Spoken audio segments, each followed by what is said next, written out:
Hello, my name is John Torrance and I am the minister of Second Saintfield Presbyterian Church. And I would like to invite you to public worship on the 27th of September at 11 a.m.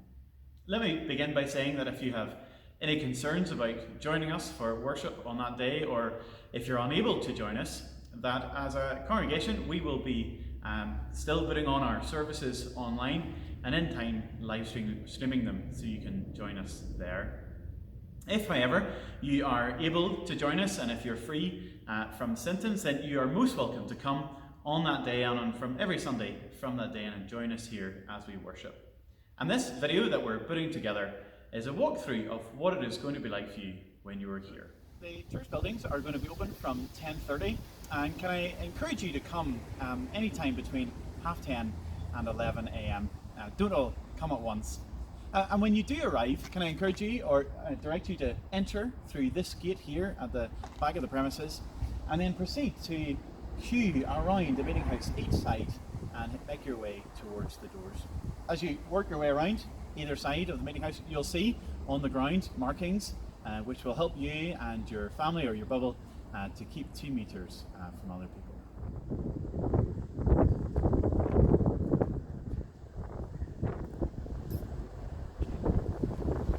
Depending on which side of the church you queue around, you'll either queue around this side of the church and then enter through the gallery door, or you will queue around that side of the church and enter through the main door. You'll see on your way markings on the path, and whenever you reach the final marking, stand there at the door and wait until the steward invites you in. When you enter, you will see that there are still markings on the floor directing you where you can stand. And obviously, if there is a big family or a large number of people in front of you, I encourage you to try and keep your 2 meters distance where possible. Also, the thing you will notice is that there is hand sanitizer, and so we would ask that everyone would use it when entering our buildings. The other thing you will see here is that there are spare face coverings.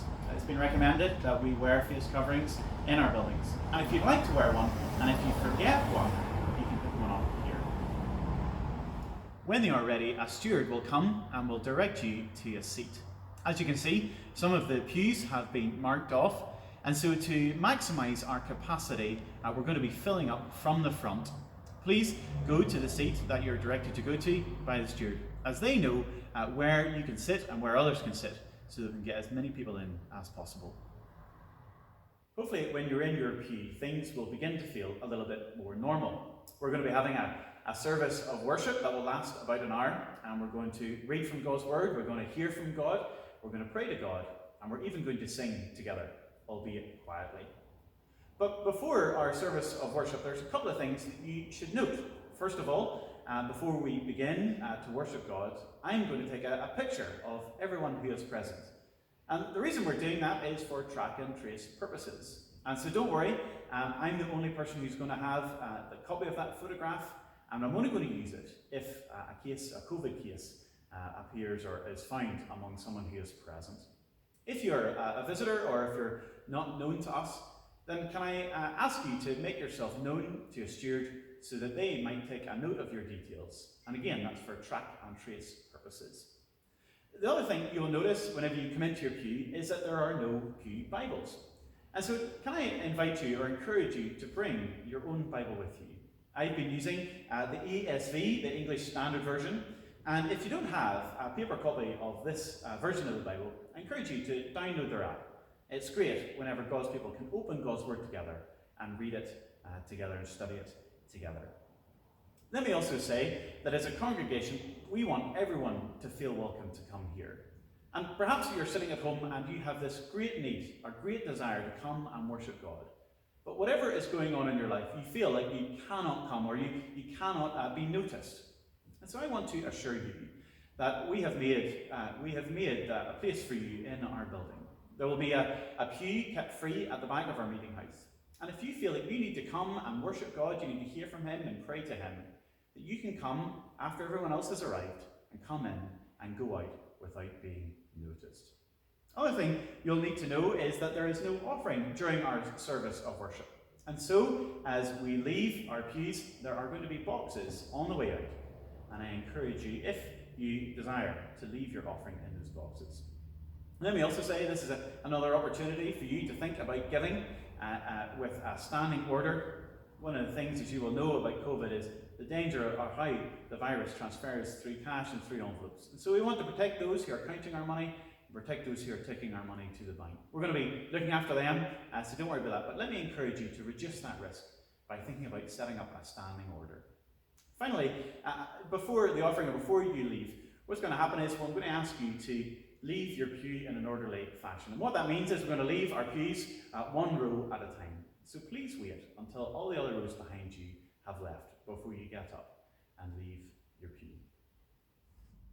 Let me tell you a little bit about the halls. As you can see, the halls are going to be open for an overflow area. We're going to use the main hall for that if we run out of space in the meeting house. But also for Jan, which is going to run for the duration of the service, and for the creche. Kitchen is going to remain closed at this time. And again, like the meeting house, I ask you to put hand sanitizer on your hands on your way in and on your way out. During the service, if you need to leave to use a creche facility, the creche room will be open for you. And I invite you to exit through the meeting house the way that you came in and make your way around to this door at the side of the hall. It will be open for you to go in and to use the creche room on your left. The creche room, unfortunately, will have no toys, so if you need to use it, then I encourage you to bring your own toys, the things that you need. But also, I encourage you to try and maintain social distance when you're in there with other parents and guardians and their children. If you're part of our Sunday school, Jesus and Me, then your Sunday school teacher will be in touch with you to tell you when it is going to start and what room you will be in. Two of the classrooms will be at the front of our church halls in the Fairview room and in the minor hall, but one of the classes is going to meet in the youth base. And if that is your class, then I ask you to come to the back of the church hall, and this door, the fire escape, will be opened for you by the teacher for you to enter into there and head into the classroom. If you're a parent or guardian of your children, we ask you to leave your children off at the beginning of the service, and then at the end of the service, come and get your child. If you're new or visiting and would like to send your child to our Sunday school, you'd be more than welcome to do that. And there will be a steward who will be able to direct you and tell you where you can send your child or where your child can go. If you would like any more information, or if you're worried or concerned about what it's going to look like when we come back to church, I encourage you to speak to me or speak to your elder, as we'd love to encourage you to come and tell you how we've made it as safe as possible. We are created to worship our God, our Creator, and it's our prayer as the Kirk session that as many people who are able to join us will be able to join us. And so I invite you and encourage you to come on Sunday the 27th of September at 11 a.m. I'm looking forward to seeing you then.